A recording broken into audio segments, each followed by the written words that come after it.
I am जो है ये हमारी स्टेट ऑफ कॉन्शियसनेस है और हमारी अलाइवनेस की एक गहरी अवस्था है।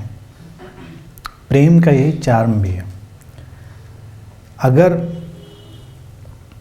प्रेम की भाव दशा ना हो तो आमतौर से लोग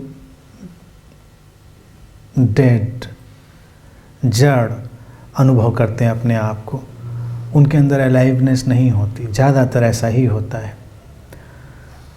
और प्रेम से कोई किसी को देखता है तो उसको अपने होने का एहसास होता है, अपने वजूद का, अपनी आइडेंटिटी का। वो एहसास उसकी चेतना का ही एहसास है। वास्तव में देखा जाए तो चेतना का ही एहसास है। तो इनिशियली जब प्रेम की कोई तरंग टकराती है हमसे तो वो चेतना के स्रोत से उठती है और हमारे चेतना के स्रोत से टकराती है। अचानक हमको लगता है कि हाँ, हमारा होना है। इसलिए ही हमेशा ये होता है कि कहीं किसी को प्रेम की जरा सी भी तरंग किरण पकड़ ले और वो व्यक्ति महत्वपूर्ण हो उठता है।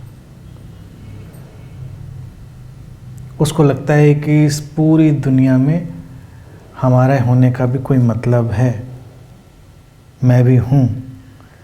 अब इस हूँ में क्या है कि अगर वो केवल अपने मैं हूँ के अंदर चलता जाए तो वो अपनी चेतना में उतरेगा, कॉन्शियसनेस में, और इल्यूमाइंड होगा और स्टेबल होगा। लेकिन फिर वो इस मैं हूँ को पकड़ लेता है अपने ईगो की तरह। मैं कुछ हूँ, मैं कुछ हूँ क्योंकि कोई मुझे कुछ मानता है। अभी तक तुमको नहीं पता था कि तुम बहुत सुंदर हो और कल किसी ने कहा कि कितनी सुंदर हो। अभी तक तुमको नहीं पता था, तुम्हारे लिए न्यूज हो गई। तुम आकर घर में शीशे में देखती होगी, अब कहा है उसने तो जरूर होंगे। तो ये बात यहाँ तक ठीक है, लेकिन सुंदर हर कोई है। चेतनागत तल पर हर कोई सुंदर है। संसार में असुंदर तो है ही नहीं, ना कोई व्यक्ति, ना कुछ। लेकिन जब हमें कुछ सुंदर होने का एहसास होता है तो सुंदरता ऑब्जेक्ट बन जाती है। जैसे ही सुंदरता ऑब्जेक्ट बनती है परेशानी बनने लगती है, क्योंकि जिसने सुंदर कहा है फिर हम उसकी इमेज के हिसाब से चलने की कोशिश करते हैं। उसने कहा था तुम्हारे कंधों तक बाल बहुत अच्छे लगते हैं, किसी ने कहा तुम्हारे लंबे बाल बहुत अच्छे लगते हैं। कोई क्राइटेरिया तो नहीं है, उसकी पसंद है या उस समय का उसका एक विचार है। कल को विचार बदल भी सकता है, उसका बदल भी जाते हैं लोगों के। इसीलिए तो कई अफेयर हो जाते हैं लोगों के। पहले जिस विचार में वो किसी के पास रुका था, कुछ दिनों में विचार बदल गया उसका। जिसके पास रुका था वो उसी फ्रेम में अटका है, जिस फ्रेम में उसको देखा गया था उसी फ्रेम में। और अब उसके विचार बदल गए हैं कि नहीं, अब बाल ऐसे होने चाहिए, आंखें ऐसी होनी चाहिए। तो वो आगे चला गया, वो पीछे खड़ा रह गया, वो उसी फ्रेम में अटका था। तो विचार बदलते रहते हैं लोगों के। महत्वपूर्ण बात यह है कि जब ये बात आई कि तुम सुंदर हो तो हम उस सुंदर में प्रवेश करें। हाँ, सुंदर हैं क्योंकि उसने हमारी चेतना के उस सुंदर हिस्से को इग्नाइट किया है। ये उसको भी नहीं पता कि उसने हमारी चेतना के उस सुंदर हिस्से को इग्नाइट किया है, ये हमको भी नहीं पता। और जब हम अपने को फिजिकली ही सुंदर मानने की चेष्टा में लग जाते हैं, कोशिश में लग जाते हैं, तो ये ऑब्जेक्टिफिकेशन हो जाता है। ऐसा नहीं कि शारीरिक तल से भी हम बदलाव नहीं लाते हैं, लेकिन वो प्लेफुल है, सहज है। कभी किसी को किसी के, मैंने पढ़ा था, बड़ी इंटरेस्टिंग चीज़ थी। एक सज्जन को किसी के दांत बहुत अच्छे लगते थे, इसलिए उनको उनसे प्रेम हो गया, जबकि दांत उतने अच्छे थे नहीं उसके। आइडियल, एक होता है आइडियल दांत हैं, उसके आइडियल दांत नहीं थे।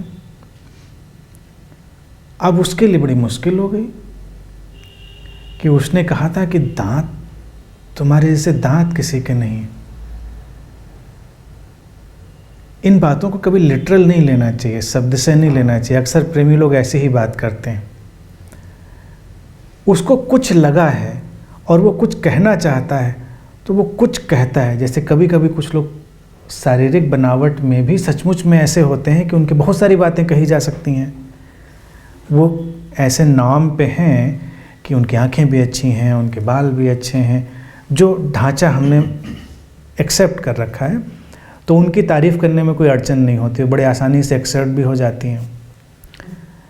लेकिन हर प्रेमी तारीफ़ तो करना चाहता है, तो कभी कभी वो मुश्किल में पड़ जाता है तो ऐसी ऐसी चीज़ों की तारीफ़ कर देता है जिसमें उसको भी पता नहीं होता कि क्या तारीफ़ करनी चाहिए थी।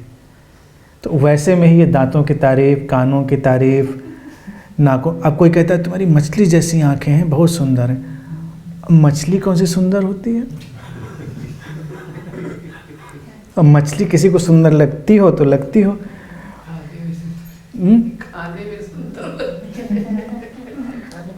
अब कोई कह रहा है तुम्हारी मछली जैसी आंखें, अब ये बात तो परेशान करने वाली भी हो सकती है। अब पहले तो तुम्हें मछली को सुंदर मानना पड़ेगा, तब तुम आँखों को सुंदर मान पाओगे। कोई कहता है तुम्हारी गर्दन सुराही जैसी। अब सुराही कौन सी बड़ी खूबसूरत होती है? कहना है कुछ, तारीफ़ करनी है कुछ। इसीलिए जो कवि और शायर होते हैं बहुत रिलायबल नहीं होते हैं, उनकी बातों में बहुत यकीन नहीं करना चाहिए, वो बहुत भ्रमित लोग होते हैं। उनको कुछ कहना है, वस्तुतः वो ये कहना चाह रहे हैं कि कोई सुंदरता की ग्लिम्प्स, कोई झलक आई है, लेकिन वो सचमुच में क्या आई है ये उनको नहीं पता। और प्रेम यही करता है, हमको सत्यम शिवम सुंदरम जो कहते हैं ना, भारतीय जो ये महावाक्य है, इसकी झलक दिखाता है।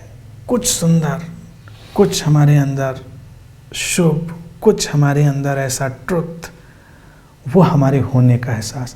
लेकिन कभी उसको ऑब्जेक्टिफाई ना करें। ऑब्जेक्टिफाई करते हैं तो बस प्रेमियों का दुष्चक्र शुरू। तो अपने होने का एहसास तो बिल्कुल ही कराता है, और उसमें उतरते उतरते ही हम उस चेतना के आयाम में जा सकते हैं, जाना चाहिए। वही उस ग्लिम्स को संभालने का ढंग है।